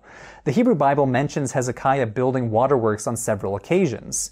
For example, 2 Kings 20:20 says Hezekiah made the pool and the tunnel by which he brought water into the city. 2 Chronicles provides an even more expansive account, saying that when Hezekiah saw that Sennacherib had come and that he intended to wage war against Jerusalem, he consulted with his officials and military staff about blocking off the water from the springs outside. Although many scholars agree that this inscription and tunnel date to the reign of Hezekiah, there's not an absolute consensus. Some scholars argue that it could have taken up to 4 years to complete it, and therefore was not something that could have been constructed urgently in advance of an Assyrian invasion. See, the tunnel was cut through some excessively hard dolomite. Modern engineers theorize that ancient masons could have cut a 1.4 meter square tunnel at a rate of 0.35 meters per day. That's assuming that only one worker can fit in the tunnel at a time, cutting stone in 4-hour shifts 6 days a week. Also building in some time to swap out rock cutters as they get tired. Based on this hypothetical scenario, the longest segment of the tunnel, about 300 meters, would have taken 857 workdays. In any case, not the sort of project that could have been accomplished quickly with little lead time. Because of this, some theorize that Hezekiah's son, Manasseh, built this tunnel instead, while others maintain it was Hezekiah himself. So, how did this invasion end? According to the biblical account, the Assyrians are ultimately defeated thanks to the intervention of Yahweh. Isaiah chapter 37 states that an angel of God struck down 185,000 Assyrian troops in a single night, prompting Sennacherib to depart from the region and return to Mesopotamia. Although we should not expect the Assyrians to record such a massive loss for their own propagandistic aims, there's good reason to believe that the Assyrians departed simply because Hezekiah agreed to start paying tribute yet again. As far as we can tell from the archaeological record, the Assyrians achieved total victory. The region around Lachish was depopulated and seems to have never fully recovered. The majority of the kingdom of Judah was left in ruins. Only Jerusalem and its immediate surroundings were spared. Hezekiah was again forced to pay a heavy tribute to the Assyrians, and the kingdom of Judah limped along as a vassal to Assyria. Ultimately, this campaign is a pivotal moment within the history of Judah and the Hebrew Bible. The Bible portrays King Hezekiah as a hero, standing up against the mighty Assyrians. This perspective hinges mostly on the biblical perception that Hezekiah was a devoutly religious king. The Bible recounts Hezekiah's efforts to centralize the worship of Yahweh in Jerusalem, while also destroying the religious sites of competing gods. Hezekiah's defiance against the Assyrians is also characterized as a religious act, with 2 Kings 18 and 19 and Isaiah 31 noting that Hezekiah relied on God to save Judah from Assyrian might. While the Hebrew Bible does acknowledge that Sennacherib campaigned throughout Judah, it emphasizes that Jerusalem is saved through the actions of Hezekiah and his reliance on Yahweh. But as we see in the archaeology around Lachish and the Sennacherib prisms, the events at the end of the 8th century BCE were so catastrophic that Hezekiah remained loyal to the Assyrians for the remainder of his reign. His son and successor Manasseh enjoyed a reign of peace and relative prosperity under their shadow as the Neo-Assyrian Empire reached the height of its power in 640 BCE, expanding into Egypt. Ultimately, this set the stage for the end of the Kingdom of Judah. Assyrian territorial expansion proved to be the downfall of their empire, as they were spread way too thin. The Babylonians consolidated power and marched against the Assyrian capital of Nineveh in 612 BCE and took the city. By 610, the Neo-Assyrians no longer existed, leaving the region to the control of the Babylonians, which set the stage for one of the most significant events in the Hebrew Bible: the Babylonian destruction of the temple and the exile of many of the Judahite elites. Hey everyone, that was the latest episode in Patheos' new series on the Bible and archaeology. Click on the links on screen to watch the most recent episode or to watch the whole series.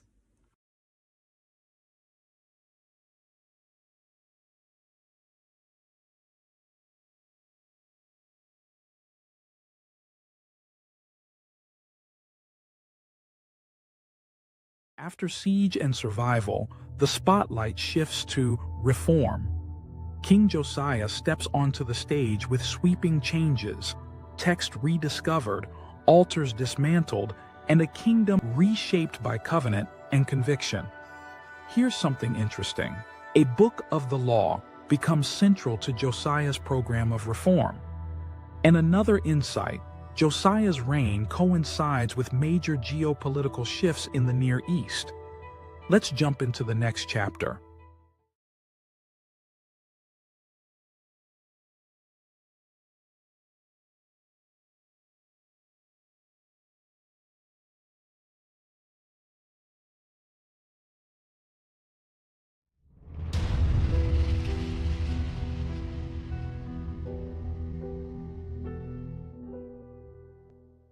How did the ancient Israelites come to worship a single God? And why was that God worshipped in the city of Jerusalem? The life of a particular child king may hold the answer: King Josiah. The biblical authors remember Josiah as the leader of a massive religious reform that changed the course of Judah's history and led to a new dominant form of monotheistic religion centralized in Jerusalem. According to 2 Kings and 2 Chronicles, Josiah came to the throne at the age of 8 after 2 generations of evil and apostasy. Hezekiah's son, Manasseh, rebuilt cultic sites to gods other than Yahweh, even building additional altars in the Jerusalem temple for sacrifices to other gods. King Amon, Josiah's father, continued this practice. But Josiah brought this to an end. The biblical authors portray Josiah as a devout worshiper of Israel's God, Yahweh, and one who exemplified the most noble characteristics of King David. But, unlike King David, Josiah ruled during a time when a temple for Yahweh stood in Jerusalem. The temple, just like any other royal building project, required periodic renovation. So, while inventorying the temple's treasury, the high priest found a book that 2 Kings calls the Book of the Law. Scholars have long assumed that this was an early form of the biblical book of Deuteronomy.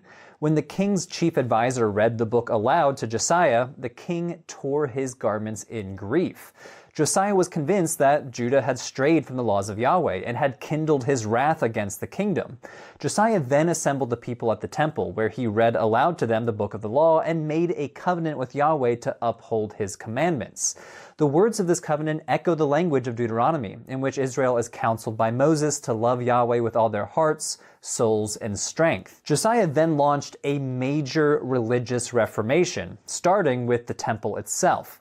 He commanded the high priest to remove all non-Yahwistic elements from the temple. Items devoted to the gods Baal and Asherah were brought out and burned, and he deposed any priest who offered sacrifices to gods and anyone else who had participated in illicit worship.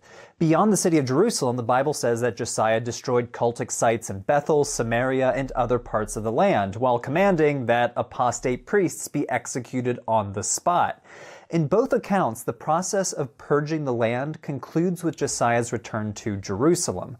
The Ark of the Covenant was reinstalled in its rightful location within the temple, and Josiah decreed that all the people would keep the Passover festival. Although Josiah's ancestor Hezekiah is said to have led religious reforms as well, the Bible describes Josiah's campaign to reorient the people of Judah to Yahweh as both grander in scale and deeper in impact. But to what extent do we see the reforms in the archaeological record? Well, most scholars accept the idea that Josiah enacted some kind of religious reform, but the archaeological record remains silent on most of the particulars. Let's start with all of those cultic sites outside of Jerusalem. The Bible says that Josiah destroyed illicit worship sites throughout the lands of Judah and Israel, specifically mentioning Beersheba, Bethel, and Samaria as locations where Josiah dismantled altars, executed priests, and burned cultic paraphernalia. While we don't see evidence of this purge in the archaeological record, it's clear that the religious lives of most people in ancient Israel and Judah were not centered around the Jerusalem temple.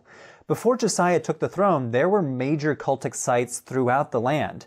These sites consisted of open-air sanctuaries, altars, and standing stones called masebot, which were often situated in high places. These stones may have represented several individual gods, which, in the eyes of Josiah, would be a form of idolatry and polytheism. Tel Dan was home to one of the most important cultic sites dating to the Iron Age, which consisted of an open-air shrine with a four-horned altar, as well as a separate open-air section for standing stones next to the city gate. There's also some evidence from Beersheba of religious activity too, but these sites do not provide direct evidence of Josiah's reforms. Tel Dan was not part of Josiah's kingdom, and the evidence from Beersheba does not appear to line up with the time frame when Josiah ruled. But these sites do demonstrate that Israelite religion, for much of its history, was not only decentralized, but could also include the worship of multiple gods. The people apparently worshipped Yahweh along with other gods like El, Baal, and Asherah for centuries.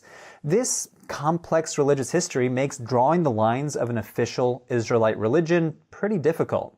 Prior to the 20th century, one of the main assumptions of biblical scholars was that the Canaanites and Israelites were distinct peoples, both ethnically and culturally.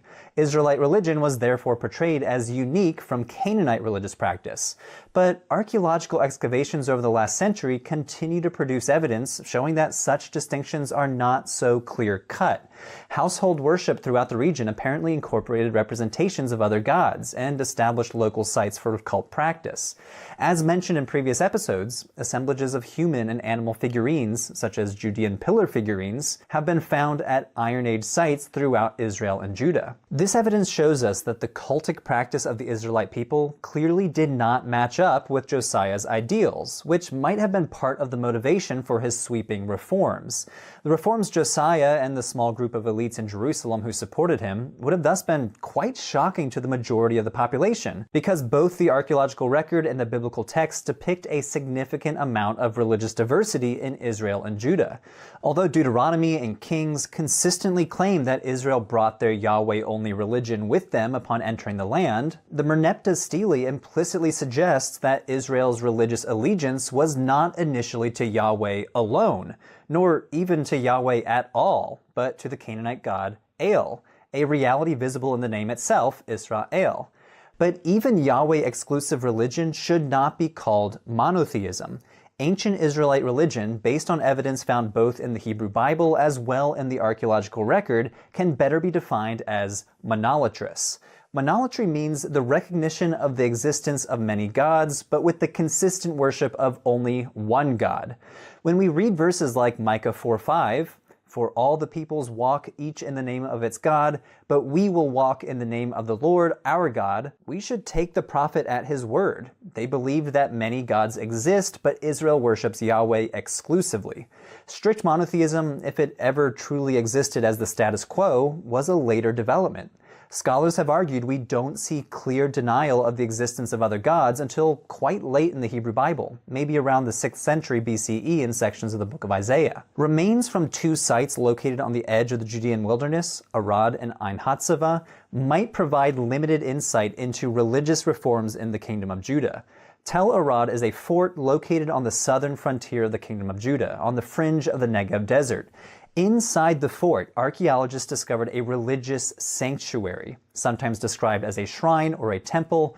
It had an outer courtyard with an altar, as well as an inner Holy of Holies, where archaeologists discovered a standing stone and two limestone altars, one taller than the other. Some reconstruct that the sanctuary originally had two standing stones. Now, remember that standing stones may be a non-anthropomorphic way to represent a god, so some scholars have interpreted this as an expression of Judahite religion involving Yahweh and a consort goddess, which, referring back to the previous discussion, demonstrates the monolatrous nature of ancient Israelite religion. Residue analysis of the larger altar revealed traces of frankincense, while the smaller altar revealed traces of cannabis, which, according to the researchers of the study, may be the first known evidence of a hallucinogenic substance found in the Kingdom of Judah. So what does this site have to do with religious reforms? Well, there's some evidence that someone intentionally dismantled the Tel Arad sanctuary. The incense altars and the standing stone were discovered placed on their sides and covered with dirt and plaster. Some of the walls were dismantled, and the whole area and the altar and the courtyard were covered by 3 meters of dirt. However, it's unlikely that these activities can be attributed to King Josiah. The whole sanctuary apparently was dismantled in the 8th century, well before Josiah's reign. Some archaeologists thus suggest that this might be evidence for religious reforms under King Hezekiah instead. Further southeast at Ein Hatzavah, archaeologists have uncovered an assemblage of smashed cultic pottery vessels that appear to have been intentionally shattered. But overall, evidence to demonstrate that these items were destroyed at the command of King Josiah is lacking. What is known is that Judean royal seals changed in the 7th century, following the period of Josiah's rule. In the preceding era, these markers of royal property and official correspondence bore images and symbols associated with the types of cultic practice that Josiah sought to destroy. By the late 7th century, the majority of seals lacked such iconography, which might indicate that Josiah's reforms succeeded on some level. Josiah is remembered by the biblical authors as a king who had no parallel, either before or after his reign.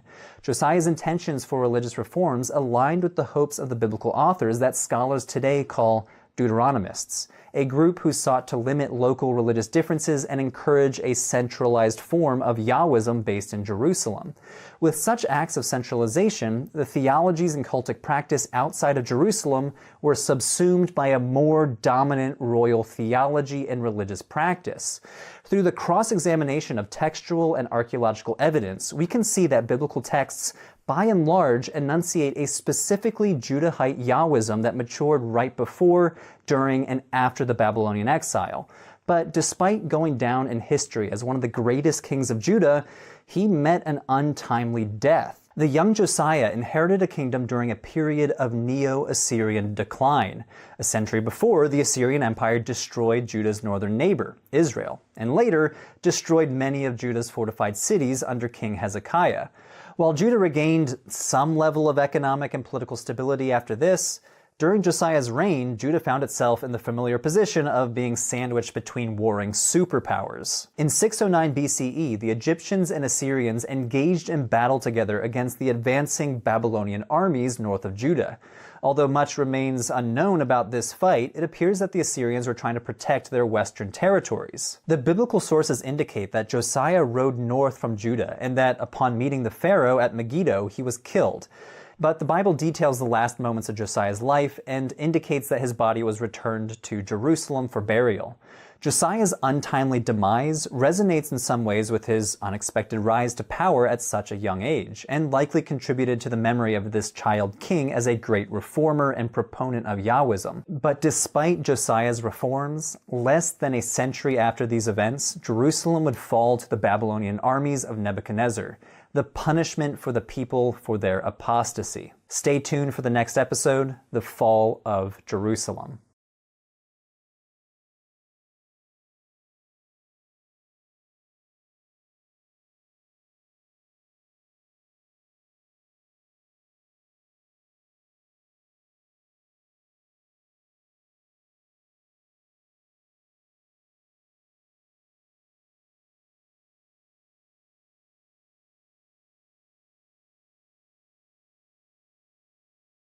From Josiah's reforms to Babylon's fury, the story darkens. Ash layers and shattered walls mark the fall of Jerusalem, as Nebuchadnezzar's armies redraw the map and exile becomes Judah's new reality. Before we move on, here's a fact. Burn layers help archaeologists pin destruction events to specific dates. And another, Babylonian chronicles confirm the fall of Jerusalem in Nebuchadnezzar's campaign. All right, onward to the next story.